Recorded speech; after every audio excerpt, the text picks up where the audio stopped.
Hello everyone, welcome again. तो last की video में जब हम डिस्टेंस बेस्ड मेथड पढ़ रहे थे तो हमने ये तीनों स्टेप जो हैं कवर कर लिए थे, स्टेप 4, स्टेप 5 और स्टेप 3। तो ये तीनों मैंने आपको बताया था। आज मैं इसके बारे में एक थोड़ी सी समरी भी पूरा जो टॉपिक है उसके बारे में बता दूंगी।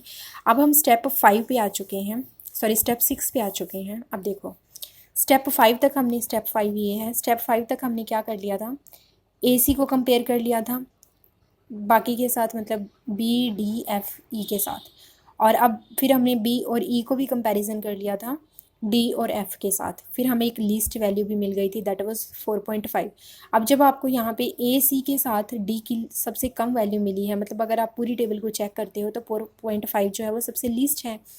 तो 4.5 को हमने क्या किया, 4.5 हमारी लिस्ट वैल्यू है। इसका मतलब A और C के बाद अब ग्रुपिंग किसके साथ होगी, D के साथ। यानी सबसे कम अनमैच कहाँ पर है, यहाँ पर है। तो यानी सबसे ज़्यादा मैचिंग कहाँ पर है, यहीं पर है। तो सबसे ज़्यादा मैचिंग अगर यहाँ पर है तो यानी कि A और C के साथ D क्या है, क्लोज रिलेशनशिप में है। तो हमने इसका एक ग्रुप बना दिया। अब फिर वही स्टेप हम रिपीट करेंगे। A और C के साथ तो हम मैचिंग नहीं देखेंगे, वो हम ऊपर से देख चुके हैं।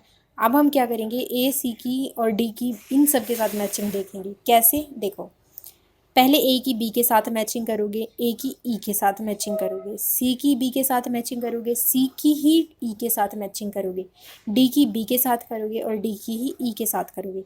तो मतलब अब आपके पास टोटल कितना बनेगा, तो टोटल जो है आप 6 बार कंपैरिजन करोगे, फिर उनका एवरेज लोगे। इससे बेटर आप क्या कर सकते हो, AC को BE के साथ कंपेयर कर सकते हो, AC की ही B के साथ कंपेयर करके फिर आप डायरेक्ट D को B के साथ कर लो, डायरेक्ट B को E के साथ कर लो। देखो कैसे, यहाँ पे AC है और यहाँ पे BE है, कंपैरिजन में कितना है, 9 है। ठीक है, 9 लिख दिया। ठीक, अब D को B के साथ कंपेयर करो। तो अभी BE के साथ मत करना, D को B के साथ कंपेयर करो। तो आप क्या देखोगे, कर भी सकते हो, D को BE के साथ भी कंपैरिजन कर सकते हो, क्योंकि ये BE है और डायरेक्ट D है। तो आपके पास एक इसकी वैल्यू है ऑलरेडी लास्ट वाली टेबल से, जो कि 6 है। तो 9 + 6/2 ये इसका एवरेज होगा। तो आप इसको क्या निकालोगे, 7.5 हमारे पास वैल्यू आ जाएगी। F जो है वो टोटली कह लो कि किसी से मैच हो ही नहीं रहा है एक तरह से, तो उसकी 10 वैल्यू अलग ही रहेगी। तो देखो यहाँ पे AC की मैचिंग करवाई BE के साथ, जो कि हमने लास्ट टेबल में देखी थी, जो कि 9 थी। फिर D की करवाई BE के साथ, तो ये रहा हमारा BE और ये रहा हमारा D। तो जब मैचिंग करवाया तो इसकी वैल्यू आई 6। तो 9 + 6, और क्योंकि हमने 2 बार मैचिंग ली है तो हमारे पास 9 + 6/2 दैट इज़ 7.5। बाकी का हम ऐसे ही रहने दे सकते हैं, चाहो तो कंपैरिजन करके भी देखोगे तो भी सेम वैल्यू ही आएगी 10 की। तो ये हमारे पास सिक्स्थ स्टेप आ गया। अब हमारे पास बचता है लास्ट स्टेप।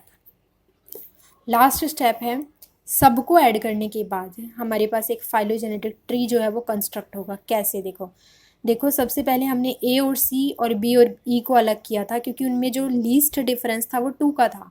तो हमने, याद होगा आपको कि हमने 2 का लीस्ट डिफरेंस जब चेक किया था तो हमें A और C पास पास मिले थे, B और E पास पास मिले थे। ये दो यहाँ पर क्या है, ये इनके बीच के अनमैच हैं। सिर्फ 2 ही जगह पे वहाँ पे अनमैचिंग थी, बाकी सारी जगह वहाँ पर मैचिंग थी। तो मतलब ये बहुत रिलेटेड थे, क्लोजली रिलेटेड थे। तो A और C क्लोजली रिलेटेड हैं, B और E क्लोजली रिलेटेड हैं। तो इनको एक ग्रुप में रखा, जिनका एक एंसेस्टर होगा, एक रूट होगी, ठीक है, यहाँ पे। और इसी तरह एक इसकी रूट होगी। फिर सेकंड स्टेप में हमने देखा कि हमारा AC जो है वो D के साथ कितनी दूरी पर है। जब आपने अपना फोर्थ स्टेप में टेबल बनाई थी, याद करना, उस पर आपका यहाँ पे आया था 4.5। तो 4.5 पे यानी कि हमारा A और C के बाद D जो है वो इनके साथ क्लोज रिलेशनशिप में है। यानी ये इसकी एक रूट आ गई कि A, C और D क्लोजली रिलेटेड हैं। सबसे ज़्यादा क्लोज रिलेटेड A और C हैं और B और E हैं। फिर उसके बाद A C D का एक ग्रुप बना था। फिर आप जब आगे गए थे, अपने अपने सिक्स्थ स्टेप में चेक किया था, जब हमने एक ACD का मैचिंग करवाया था B और E के साथ, मतलब ACD का मैचिंग करवाया था B और E के साथ, तब हमारे पास एक स्टेप आया था जिसमें हमने लीस्ट वैल्यू 7.5 हमारे पास आई थी। तो यानी कि हमारा अब जो है ACD के साथ B और E का मैचिंग हो रहा है 7.5 पे। तो ये उसकी एक रूट है। और लास्ट में हमारा F जब हमने चेक किया था तो वो एक तरीके से बिल्कुल ही बाहर था इस मैचिंग से। तो ये क्या है, ये हमारा आउट ग्रुप है, क्योंकि ये किसी भी स्पीसीज से मैच नहीं हो रहा है। आप यहाँ पे एक चीज़ देख सकते हो कि ये हमारा कैसा ट्री है, ये हमारा अनरूटेड ट्री है, क्योंकि इसका कोई भी एंसेस्टर हमें नहीं पता है।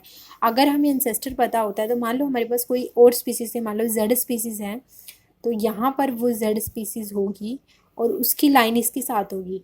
मतलब अब आप देखो कि ये अब हमारा रूटेड ट्री है।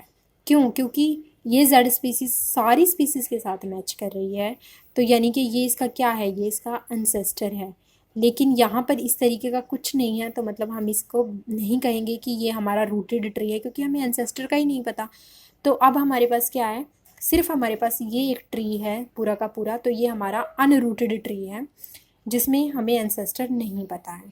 तो ये हमारा 7th स्टेप था। ये हमारा फाइलोजेनेटिक ट्री जो है वो कंस्ट्रक्ट हो गया है बाय यूजिंग उपगमा मेथड और distance based method in bioinformatics.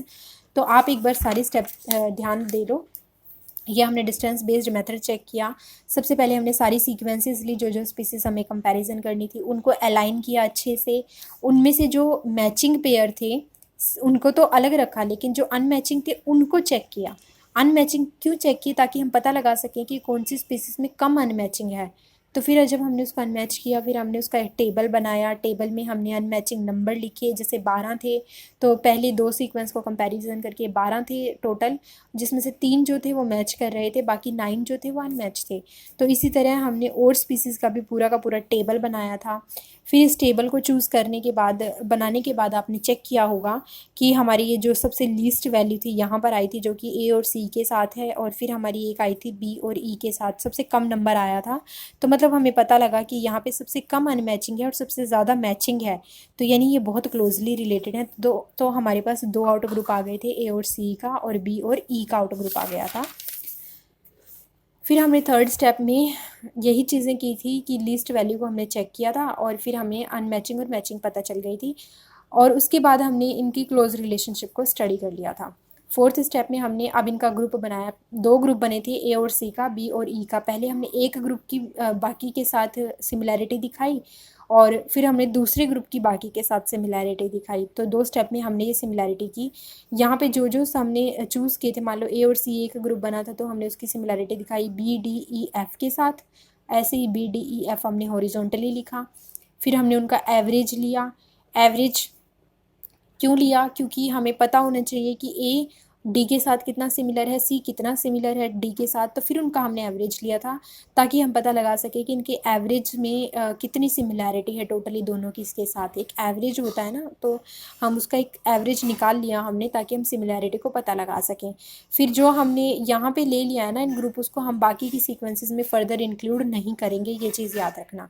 अब नेक्स्ट स्टेप में, जो कि 5th स्टेप था, उसमें ए सी की जब आप कंपैरिजन करवा चुके थे बी डी ई एफ़ के साथ, फिर हमने नेक्स्ट जो हमारा इन ग्रुप था बी ई था, फिर बी ई की हमने वापस जो है डी और एफ़ के साथ सिमिलैरिटी करी, और हमने उसकी एक एवरेज निकाली। तो ये भी मैंने आपको बताया था किस तरीके से करना है। बी की डी के साथ करवाओगे, ई की डी के साथ करवाओगे, या तो ऐसे कर लो, या फिर वैसे यही स्टेप सही रहेगा, क्योंकि ए की जब हमने करी डी के साथ, सी की हमने डी के साथ, फिर उसकी सिमिलैरिटी ली थी। लेकिन ऑलरेडी हम ए सी की डी के साथ लास्ट स्टेप में कर चुके थे, तो हमने एज इट इज़ उसको लिख लिया। फिर आप नेक्स्ट स्टेप करोगे, एक अनदर जो है इन ग्रुप बनाओगे, जिसमें आप यहाँ से लिस्ट वैल्यू चेक करोगे, दैट इज़ 4.5 विद डी। तो आप यहाँ पे देखोगे कि ए सी की लाइन में आ रहा है, तो यानी ए सी की सिमिलैरिटी है डी के साथ। तो यहाँ पे देखो, ए सी की सिमिलैरिटी की डी के साथ शो करने के बाद हमारे पास एक जो है एवरेज आ गया था। कैसी करी थी? ए सी की पहले डी के साथ करी, तो वो थी ए सी की डी के साथ 4.5, सॉरी ए सी की जो है हमने डी के साथ करनी है, सॉरी ए सी की जो है हमने बी ई के साथ करनी है। तो हमारी आई थी 9, और फिर डी की हमने करी थी बी ई के साथ, यानी कि बी ई के साथ हमने डी की करी थी, तो हमारे पास आई थी 6। तो 9 + 6/2 = 7.5। तो इस तरीके से हमें चेक करना है। अब हमारे पास ये फ्यूअर डिफरेंस आ गया, यानी कि हमें पता चल गया है ए सी डी एक ग्रुप में आएंगे, और फिर बी ई उसके साथ अटैच होगा। तो लास्ट में हमने अपना फाइलोजेनेटिक ट्री जो है वो बना लिया विदाउट एनी एंसेस्टर। तो ए सी साथ में थे और बी ई साथ में थे, जो सबसे पहले मिले थे, इनमें सिर्फ 2 का डिफरेंस था। फिर 4.5 का डिफरेंस आया, फिर हमारे पास ए सी डी एक ग्रुप बना, फिर जो है बी ई के साथ हमारा ग्रुप बना, फिर एफ़ जो है वो टोटली आउट ग्रुप था। तो एक तरीके से हमारा फाइलोजेनेटिक ट्री जो है वो कंस्ट्रक्ट हो गया था यहाँ पर। तो डिस्टेंस बेस्ड मेथड बस इतना ही है, 7 स्टेप का है और आप 1 बाय 1 करके इसको फॉलो करना, ये इतना ही है, क्लियर हो जाएगा। इजीली आप सीक्वेंसेस को कंपेयर करके स्पीसीज़ का पता लगा सकते हो। Thank you friends.